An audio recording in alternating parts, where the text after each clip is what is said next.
श्री स्वामी समर्थ. आपल्या सगळ्यांमध्ये श्रावण महिना चाललाय. श्रावण महिन्यामध्ये सगळे सण महत्वाचे आहेत. सगळे पौर्णिमा असू किंवा एकादशी असू, सगळ्या महत्वाच्याच असतात. श्रावणी सोमवार शनिवार जेवढे महत्वाचे तेवढे एकादशी तेवढी महत्वाची आहे.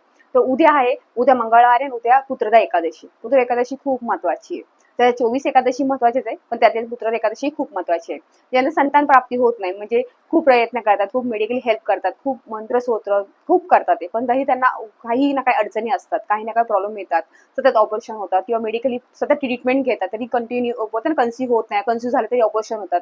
असं होत असेल तर तुम्ही ही सेवा नक्की करा. 40 दिवसाची सेवा आहे, 40 दिवसाची सेवा आहे. उद्या तुम्हाला काय करायचंय, नवरा बायकोनी मिळून ही सेवा करायची. पहिल्या दिवशी तरी नवरा बायकोनी मिळून ही सेवा करायची. तुम्ही दिवसभरामध्ये कधीही करा, सकाळी करा, दुपारी करा, रात्री करा, संध्याकाळी करा, कधीही करा. दिवसभरामध्ये कधीही सेवा करू शकता. तुम्हाला काय करायचंय, उद्या पहिले तुम्ही स्वामींच्या मठात किंवा केंद्रात जावा किंवा दत्तगुरूंच्या मंदिरात गेला तरी चालेल. तिथे एक नारळ खडीसाखर ठेवायची.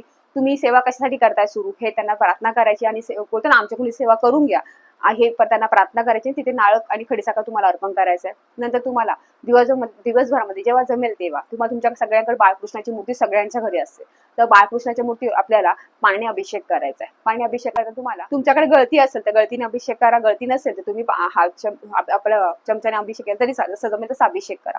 म्हणजे तुम्हाला काय करायचंय, तुम्हाला अभिषेक करताना तुम्हाला मंत्र म्हणायचे. पहिलं काय म्हणायचं, पुरुष सुक्त तुम्हाला 16 म्हणायचं, 16 पुरुष सुक्त म्हणायचे. अभिषेक कंटिन्यू ठेवायचा. एकदा श्री सुक्तम म्हणायचे. श्री सुक्तम म्हणताना अभिषेक करायचा. पण जेव्हा फलश्रुती असते तेव्हा तुम्हाला पाणी अभिषेक करायचा नाहीये. नंतर तुम्हाला ती मूर्ती स्वच्छ करायची, पुसायची वगैरे. तिला हळद, तुम्हाला गंधाक्षता लावायची, हळद कुंकू अर्पण करायचंय. तुम्हाला तुळस अर्पण करायची तुळशीला आणि तिला तिच्या जागेवर ठेवायचे. आणि एक माळ तरी हा मंत्र जप करायचा. तो म्हणजे देवकी सुत गोविंद वासुदेव जगतपते देही मे तनय कृष्ण तन्वाह शरणागतम. हा मंत्र तुम्हाला एक माळ जप करायचा. हा नित्यसेवेच्या पुस्तकात आहे, मी तुम्हाला कॅप्शन मध्ये सुद्धा देईल. हा मंत्र तुम्हाला एक माळ मध्ये 108 वेळा जप करायचा. सोबत एक माळची स्वामी समर्थ मंत्र जप करायचा. ही सेवा जर तुम्ही 40 दिवस कंटिन्यू करायची, दिवसभरामध्ये कधीही करा चालेल. तुम्हाला नंतर ते जे अभिषेकाचं पाणी आहे ते तुम्ही नवरा बायकोन दोघांनी मिळून प्यायचंय. उद्या पहिल्या दिवशी तरी नवरा बायकोनी मिळून ही अभिषेक करायचा आहे. नंतर तुम्ही एकट्याने जरी केला, स्त्रीने एकट्याने केला किंवा पुरुषाने एकट्याने केला तरी झाले. आणि जे अभिषेकाचं पाणी ते दोघांनी रोज ग्रहण करायचं, रोज प्यायचे. आता नियम काय यासाठी, नियम एकच आहे की तुम्हाला मांसाहार करायचा नाही आणि पराण्य वर्ज्य.